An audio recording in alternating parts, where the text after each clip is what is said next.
Alors, donc, une capsule donc, concernant une affaire qui implique François Ruffin contre la France et l'association Fakir contre la France.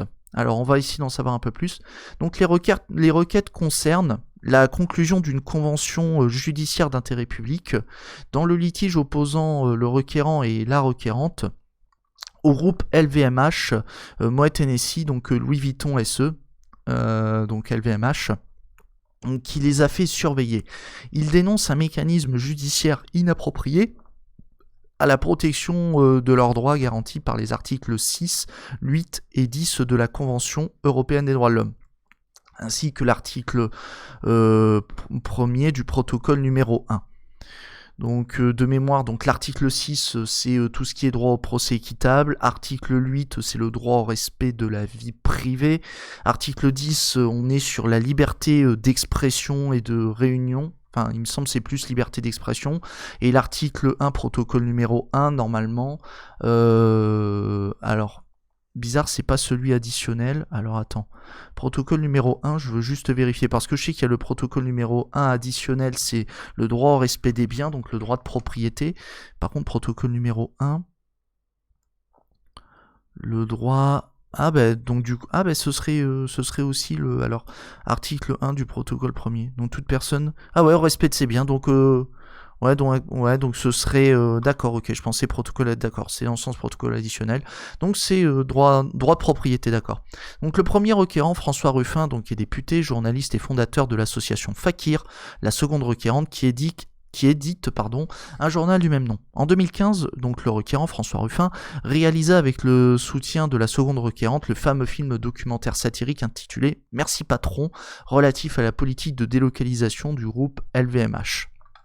Alors que depuis 2013, LVMH avait conclu un contrat de consultant avec BS, alors c'est anonymisé, donc ancien directeur du renseignement intérieur aux fins d'assistance dans la lutte contre la contrefaçon et d'autres risques pour l'entreprise, ce dernier, dans le cadre de sa mission, disposa d'informateurs au sein du journal Fakir permettant de surveiller entre 2015 et 2016 les actions de l'association requérante et celles de ses membres.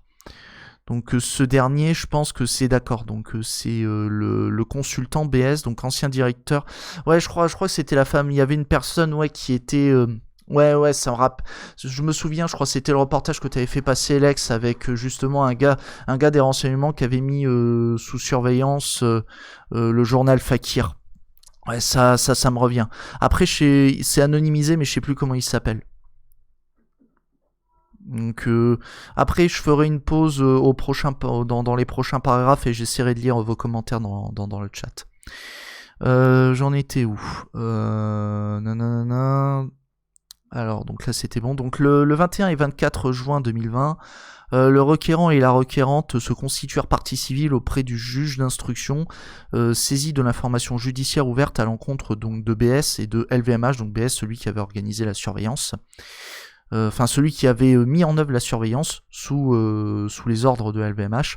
Le 2 décembre 2021, le juge d'instruction communiqua le dossier au procureur de la République aux fins de réquisition sur la mise en œuvre d'une procédure de convention judiciaire d'intérêt public à l'encontre de LVMH. Le même jour, le procureur informa l'avocat du requérant et de la requérante par courriel de la décision de recourir à cette convention et lui demanda de transmettre les éléments relatifs à l'étendue et la réalité de leur éventuel préjudice dans un délai de 10 jours. Aucun élément de réponse ne fut apporté à cette demande, l'avocat indiquant être à cette date en arrêt de travail.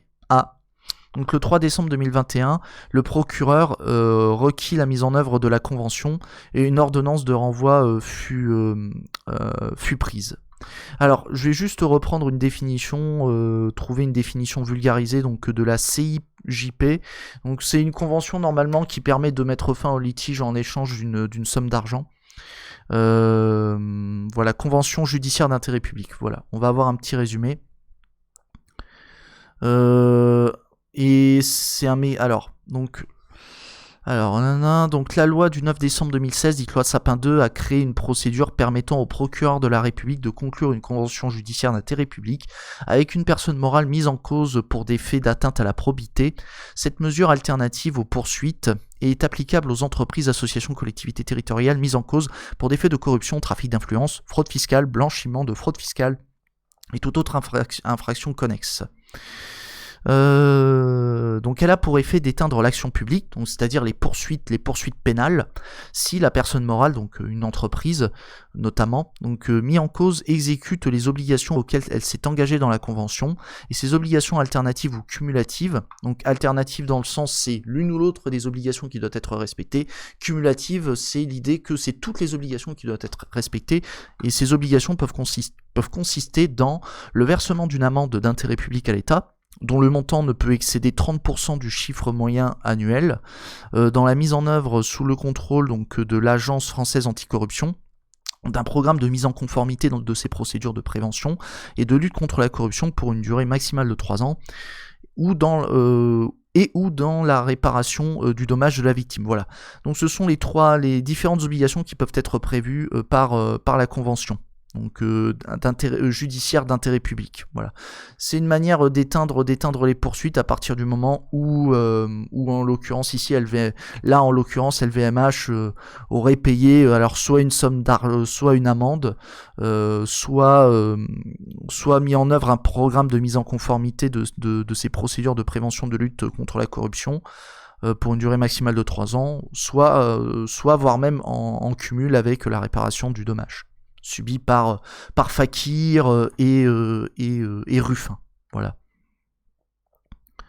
Alors, je sais pas si je pourrais tous vous lire, mais je vous lirai. Je vais voir si je peux vous lire, après.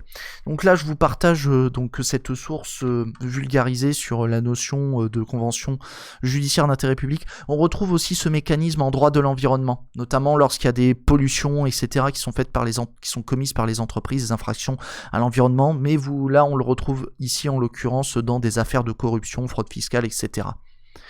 Bref. Le 15 décembre 2021, LVMH déclara accepter la proposition de convention d'intérêt judiciaire d'intérêt public portant sur des faits susceptibles de recevoir la qualification de trafic d'influence et sur des faits connexes objets de la présente espèce ainsi décrite. Bon, alors si vous voulez, oui, allez, pour avoir les éléments croustillants, on peut le dire. Allez, on va lire. Alors, il est établi par ailleurs reproché à BS donc les conditions de son intervention face aux agissements de l'association Fakir, alors que certains membres de cette association menaçaient depuis plusieurs semaines des actions de déstabilisation à l'encontre du groupe LVMH dans le cadre de la réalisation du film Merci Patron, et qui lui était prêté d'envisager de perturber l'Assemblée Générale LVMH. Donc PG avait chargé... Bon, alors est-ce que c'est Bernard Arnault ou alors c'est peut-être quelqu'un d'autre, donc avait chargé BS d'investiguer sur cette association et de préserver la tenue et la sécurité de l'Assemblée Générale. Il apparaissait que BS en lien avec PG et LM avait alors fait appel à la société 12F dirigée par HS, c'est un bordel, lequel avait pour sa part conclu un contrat avec la société JCB Consulting dirigée par JCB, lequel aurait disposé sans agrément d'informateurs au sein de Fakir. Putain, c'est un bordel. Ça a l'air d'être un sacré foutoir. Avaient ainsi été obtenues des informations sur les actions projetées par Fakir, informations à partir desquelles étaient organisées des surveillances des membres de cette association lors des assemblées générales, certaines de ces surveillances étant réalisées par des personnes ne disposant d'aucun agrément. Ah ben c'est propre ça. Donc des données personnelles des membres de l'association ainsi qu'une captation partielle d'une copie du film Merci Patron avait pu ainsi être collectées. Le ministère public considère que ces faits connexes aux précédents, donc affaires dites Hermès mettant en cause BS pour des faits de trafic d'influence, compromission et recel de violation du secret professionnel ou de l'enquête, Bon, l'Alex, on aurait très bien pu sortir le trigger vous êtes ici chez les salopards, donc sont susceptibles de recevoir la qualification de complicité par instigation, de collecte frauduleuse de données à caractère personnel, d'exercice illégal de profession réglementée, relever des activités de sécurité privée, d'exercice illégal d'agents de recherche privée et d'atteinte à la vie privée. Bon, alors peut-être un petit trigger spécial Arnaud, voilà. Les retraités, si c'est Bernard Arnault, lui baisser ses pensions et ses revenus, je suis pour. L'esprit, comment dirais-je, socialo-marxiste. Eh ben oui, socialo-marxiste, Issou, bref. Je vois Shilzan qui parle de bac et de brevet des collèges. C'est what? Ok, c'est parti un peu dans tous les sens. Alors, j'ai pas bien compris quel est le motif de la plainte.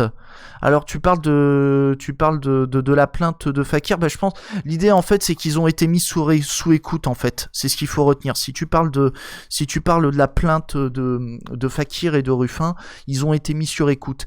Et pour résoudre le procès, non, il y a même pas eu de procès. Pour éviter d'aller au procès, ben on a le procureur.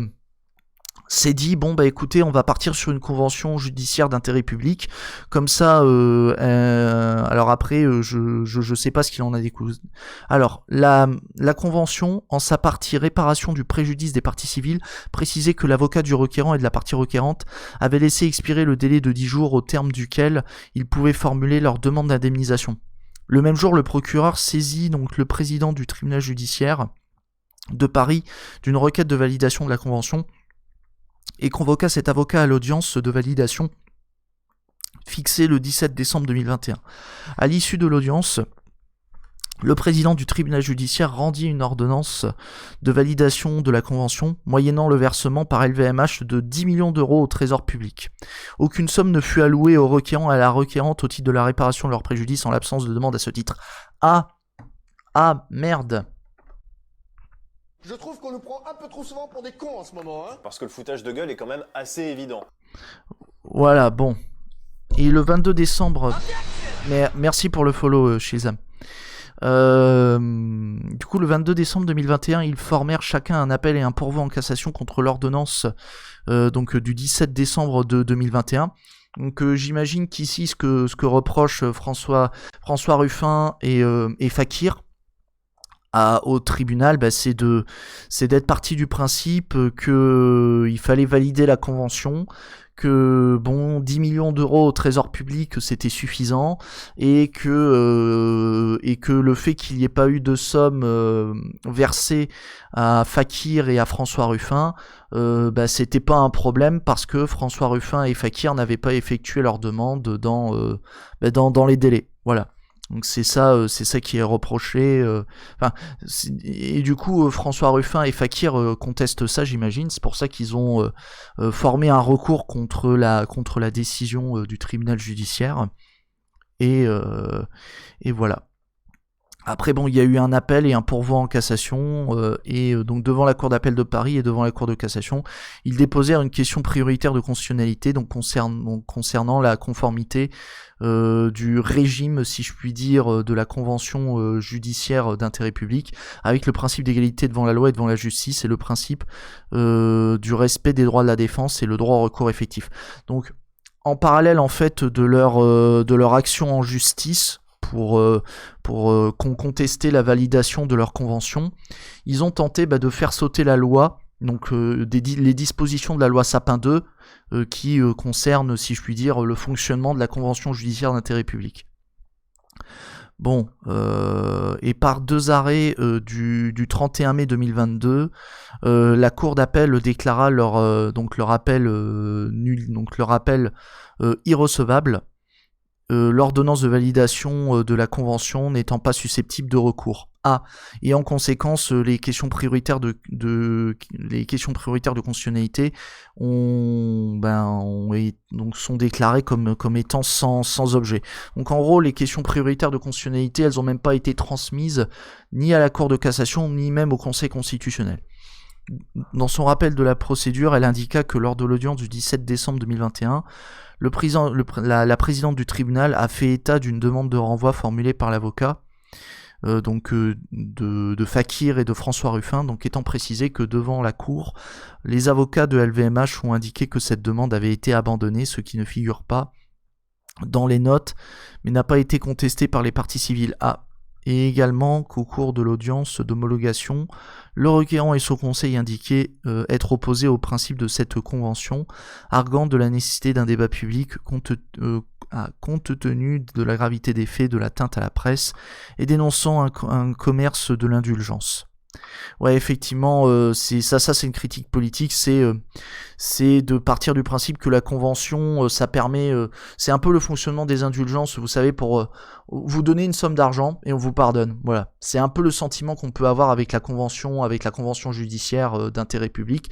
C'est vous payez une somme d'argent et hop, on vous absout de tous vos péchés, de tous les griefs qui vous sont reprochés. Voilà, c'est un peu ça l'idée. Puis atteinte à la presse parce que bon, derrière on est sur une histoire de surveillance, etc. Et après bon, ce qui était critiqué, bon, j'imagine par le tribunal, c'était qu'il y avait aucune demande indemnitaire. C'est ça le problème. Et par une ordonnance du 15 février 2022, la Cour de cassation déclara les pourvois non admis et les questions prioritaires de constitutionnalité sans objet pour les mêmes raisons. Voilà. Donc encore une fois, les procès devant la Cour d'appel et devant la Cour de cassation, ça a été dégagé. Bon.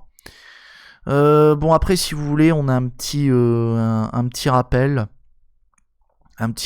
du cadre juridique si vous voulez, on peut le lire. Allez, donc la convention judiciaire d'intérêt public, donc c'est un outil transactionnel, donc transactionnel dans le sens un outil qui permet d'éteindre les litiges, d'éteindre les procès. Voilà.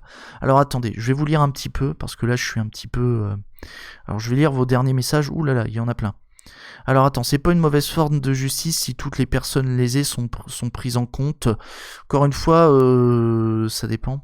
Attends, comment l'ont-ils découvert Ah merde, j'ai loupé plein de messages. Attends, juste parce que les premières notes de l'année étaient entre 0 et 3. Bon, ça n'a rien à voir, c'est pour le bac. Je regarde si vous avez d'autres réactions. Alors, j'essaie de remonter un petit peu le chat.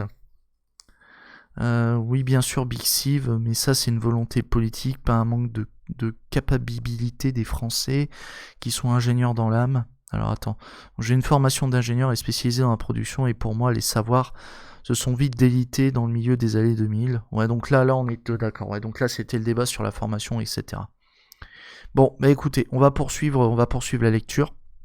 Alors, donc outil transactionnel introduit par la loi Sapin 2, la loi relative à la transparence, à la lutte contre la corruption, à la modernisation de la vie économique, loi du 9 décembre 2016. Donc cette convention de justice d'intérêt public, elle consiste avant la mise en mouvement de l'action publique, les poursuites pénales, en la conclusion d'une convention entre le procureur de la République et une personne morale mise en cause, pour des délits d'atteinte à la probité, soit des faits de corruption, de trafic d'influence ou de fraude fiscale, blanchiment d'argent ainsi que des infractions connexes. Donc, ce mécanisme, il est prévu aux articles 41-1-2 du Code de procédure pénale. En 2020, elle a été étendue aux délits environnementaux. Donc, c'est ce que je vous disais. La convention judiciaire d'intérêt public, elle s'applique aussi aux délits environnementaux, les grandes pollutions, etc. La convention judiciaire d'intérêt public peut également intervenir au stade de l'information judiciaire. Donc si vous voulez, on refait un petit topo sur l'information judiciaire. Hop. Donc c'est l'enquête qui est menée par un juge d'instruction, permettant de déterminer l'existence d'une infraction. Voilà. Pour le dire simplement. La convention passée, la convention judiciaire d'intérêt public, impose une ou plusieurs obligations à la personne morale, comme le versement d'une amende d'intérêt public au trésor public, la mise en œuvre d'un programme de mise en conformité et la réparation du dommage causé par l'infraction lorsque la victime est identifiée. Lorsqu'il propose la conclusion d'une convention, le procureur informe la victime de sa décision et fixe le délai dans lequel celle-ci peut lui transmettre tout élément de nature à établir la réalité et l'étendue de son préjudice. Donc tout ça c'est prévu aux articles 42-1-2 et les articles et l'article R 1533-60-1 du Code de procédure pénale. Voilà. Alors si la personne morale donne son accord à la proposition de convention, le procureur de la République donc saisit d'une requête, saisit par requête le président du tribunal judiciaire aux fins de validation. Donc ça c'est la procédure qu'on avait vue. Et après une audience publique au cours de laquelle la personne morale et les victimes sont entendues, le président prend la décision de valider ou non la proposition de la convention. Sa décision n'est pas susceptible de recours. Voilà, il est là le problème. C'est que la décision qui est rendue par le tribunal judiciaire, elle peut pas être contestée. La convention n'emporte pas déclaration de culpabilité et n'a ni la nature ni les effets d'un jugement de condamnation. Voilà. Ouais, pas de recours. Ouais, il est là le problème, Big Steve. Pas de possibilité de contester. Et je pense que c'est ça qui pose problème. Elle n'est pas inscrite au bulletin numéro 1 du casier judiciaire. Donc c'est prévu par le code pénal, donc article 42-1-2, deuxièmement. Enfin, grand 2. Ça ressemble pas un peu à la justice américaine ? À mon avis, il doit y avoir une inspiration. Il doit y avoir une inspiration de la justice américaine. Qu'est-ce que je voulais dire ? Ouais, donc en fait, le problème, c'est que pas de possibilité de contester. Et en plus, derrière, il y a un autre problème, c'est que ça entache pas tellement, ça entache pas trop la réputation de LVMH, puisqu'il n'y a pas de déclaration de culpabilité, ni même, ça n'a pas les effets d'un jugement de condamnation. Et c'est pas inscrit au casier judiciaire. Parce que on éteint les poursuites pénales. Voilà, donc c'est un peu tout bénef pour LVMH et Nono, hein. Bref, donc si le président du tribunal ne valide pas la proposition de convention, si la personne morale mise en cause se rétracte ou si elle ne justifie pas de l'exécution des obligations prévues, le procureur met en mouvement l'action publique, donc les poursuites pénales, sauf élément nouveau. La prescription est suspendue pendant la durée de l'exécution de la convention. L'exécution des obligations prévues par la convention éteint l'action publique. Donc, en fait, le temps de la mise en œuvre, donc le délai de prescription pour engager l'action publique est paralysé. C'est-à-dire, on va pas recompter à zéro, mais il est paralysé, il est suspendu. Le temps que les obligations soient respectées, mais par contre, une fois que la convention est exécutée, notamment que l'amende a été payée, il n'y a plus possibilité d'engager l'action publique est éteinte. Donc en gros, on ne peut plus engager les poursuites. Voilà. Elle ne fait cependant pas échec aux droits des personnes ayant subi un préjudice du fait des manquements constatés, sauf l'état de poursuivre la réparation de leur préjudice devant la juridiction civile. Donc il y a toujours possibilité pour les personnes d'aller devant le juge civil, donc d'aller devant le juge de la réparation pour obtenir une indemnité. Si par exemple le préjudice n'a pas été réparé, voilà, et qu'il y aurait simplement eu une condamnation au versement d'une amende, tout simplement. Pardon, pas de condamnation, veuillez m'excuser. Qu'il y aurait eu le versement d'une amende dans le cadre de la convention. Voilà. Parce que je rappelle qu'à partir du moment où on exécute la convention, on n'est pas dans une logique de condamnation, puisque les poursuites pénales sont écartées, sont éteintes. Alors, le délai de prescription sont repoussés. Oui, les délais de prescription sont repoussés. Alors, pas repoussés, mais neutralisés. C'est-à-dire, admettons, s'il y a un délai de prescription d'1 an qui s'est écoulé, on va recompter à partir d'1 an. Admettons, s'il y avait un délai de prescription de 10 ans et qu'il y a 1 an qui s'est écoulé, on va repartir, on va continuer à recompter le délai à partir des 1 an. C'est-à-dire qu'il restera 9 ans. Donc ça c'est la logique de suspension des délais de prescription. Par contre, quand tu es dans une logique d'interruption des délais, tu recomptes à partir de 0. Voilà. Tu recomptes de 0 à 10. Voilà. Si on est sur un délai de prescription de 10 ans, par exemple. Qu'est-ce que je voulais dire ? Ça affaiblit l'État d'un exercice à un autre exercice de gouvernement, non ? J'ai du mal à... pas l'État, mais l'exécutif. Là-dessus, je vois pas où tu veux en venir. J'ai un peu du mal à comprendre ta question, Big Steve. On exécute la convention, c'est comme c'est pas mal Will Orson, la blague. Je valide la blague, je valide. Alors hop, un petit bruitage de balance, voilà. Voilà. Qu'est-ce que je voulais dire ? Bon. Est-ce que j'aurai le temps de lire l'appréciation de la Cour ? Allez, je vais lire en vitesse d'une traite l'appréciation qui est faite par la Cour. Donc ce qu'a jugé la Cour. Alors, invoquant l'article 6, paragraphe 1 de la Convention, donc le requérant et la requérante soutiennent que l'absence de recours disponible contre l'ordonnance de validation de la Convention viole leur droit à un recours juridictionnel effectif. Ils se plaignent également d'une atteinte à leur droit de la défense, ainsi qu'au principe du contradictoire et de l'égalité des armes, au motif que la Convention confère au ministère public et à la partie poursuivie, donc LVMH, des prérogatives excessives, au détriment des parties civiles et du respect de l'équité et des équilibres fondamentaux de la procédure pénale. Droit recours juridictionnel effectif, c'est l'idée que certes on m'offre la possibilité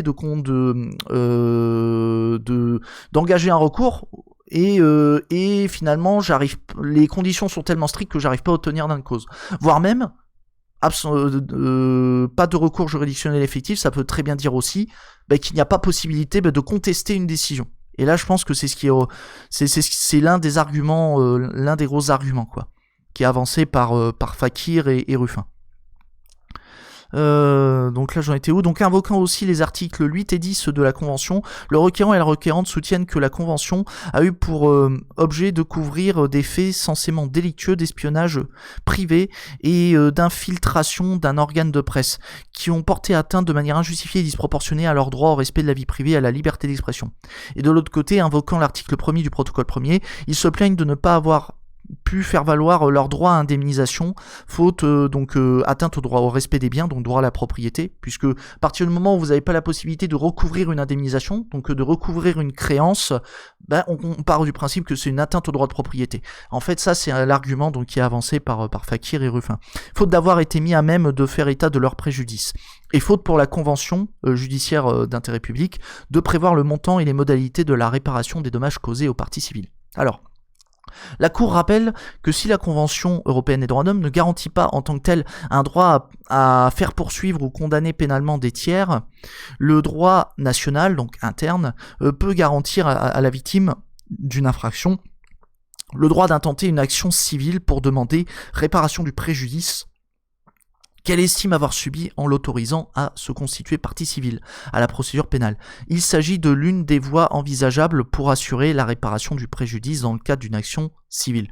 Donc, c'est été indiqué dans des affaires Pérez contre France de 2004 et Nicolae Virgilius Tanaz contre Roumanie, donc en 2019 plus récemment. Donc des affaires devant la Cour européenne des droits de l'homme. Donc ici, la Cour rappelle qu'il y a la possibilité, en parallèle de la procédure pénale, de permettre aux personnes d'obtenir une indemnisation devant le juge civil. Voilà. Donc par ailleurs, le droit d'accès à un tribunal n'est pas absolu. Il se prête à des limitations implicitement admises car il appelle par sa nature même une réglementation par l'État, lequel jouit à cet égard d'une certaine marge d'appréciation. Donc l'État peut, si je puis dire, limiter la possibilité d'engager des actions en justice. Encore une fois, vous avez le droit d'être en désaccord politique total, mais je vous dis quel est l'état du droit. Donc comment ça s'organise tout ça. d'un point de vue strictement juridique. Donc cela étant, ces limitations ne sauraient restreindre l'accès ouvert à un justiciable d'une manière ou à un point tel que son droit à un tribunal s'en trouve atteint dans sa substance même. En outre, les limitations appliquées ne se concilient avec l'article 6 paragraphe 1, donc le droit au procès équitable, que si ces mesures poursuivent un but légitime et s'il existe un rapport raisonnable de proportionnalité entre les moyens employés et le but visé. Donc c'est rappelé encore une fois dans l'affaire que Nicolae Virgilius Tanas de 2019 dont j'avais parlé précédemment. Et ici, en gros, on peut limiter votre droit de contester des décisions, qu'elles soient de l'administration ou qu'elles soient de nature judiciaire, mais par contre, il faut que ce soit justifié et il faut que ce soit proportionné. Voilà. On peut apporter des limites. C'est ce que dit la Cour européenne des droits de l'homme. Eu égard à la similarité de l'objet des requêtes, donc la Cour juge opportun de l'exécuter. Ça c'est de la tambouille procédurale de la Cour, on s'en fout. C'est du détail. Donc dans la présente affaire, à supposer que le droit au procès équitable applicable à la procédure de la convention judiciaire d'intérêt public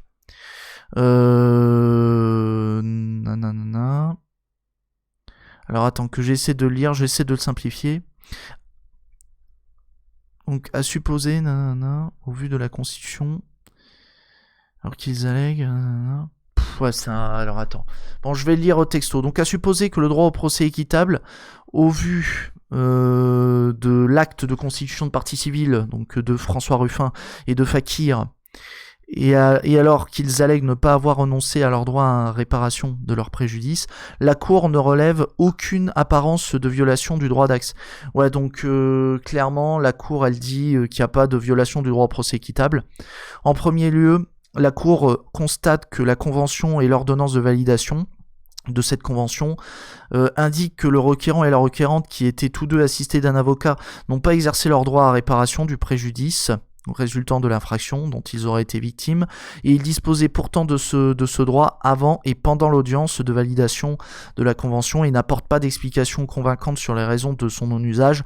Donc en gros, premier argument, la Cour dit vous me faites marrer, vous avez aucune justification pour me dire pourquoi est-ce que vous n'avez pas demandé réparation dans le cadre de la procédure de convention. Vous avez pas demandé, vous apportez pas de justification, en gros d'impossibilité. Donc clairement vous vous foutez de la gueule du monde, c'est un peu ça l'idée. La Cour relève en second lieu que le droit national prévoit expressément, donc le droit français prévoit expressément que l'exécution d'une convention ne fait pas voilà, ça je m'en doutais, donc ne fait pas échec au droit des victimes des manquements constatés de poursuivre leur réparation de leur préjudice devant le juge civil. Donc clairement ce que dit la Cour européenne des droits de l'homme, c'est vous êtes bien gentil, mais quand bien même la convention, vous avez pas pu obtenir une réparation, une indemnisation par le biais de la convention judiciaire d'intérêt public, vous avez toujours la possibilité de saisir le juge civil, de demander au tribunal judiciaire de statuer sur un recours, une action en responsabilité civile. Vous pouvez engager la responsabilité d'LVMH, vous pouvez tenter le coup, voilà.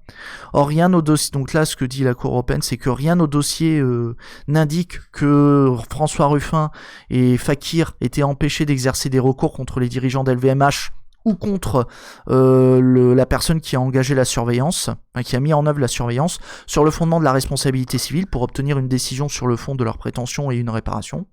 Donc voilà, c'est l'idée que je soulignais. Donc la Cour européenne des droits de l'homme rappelle à cet égard que ce qui importe dans une affaire donnée en cas d'absence ou d'abandon des poursuites et donc d'obstacle à l'examen d'une constitution de partie civile intervenue dans le cadre d'une procédure pénale, c'est que le requérant dispose d'autres voies de recours pour faire valoir ses droits civils. Et c'est le cas. En gros, là, Fakir et François Ruffin avaient la possibilité d'engager une action au civil. Donc si tel est le cas, la Cour européenne des droits de l'homme conclut à l'absence de violation du droit d'accès au tribunal. Voilà.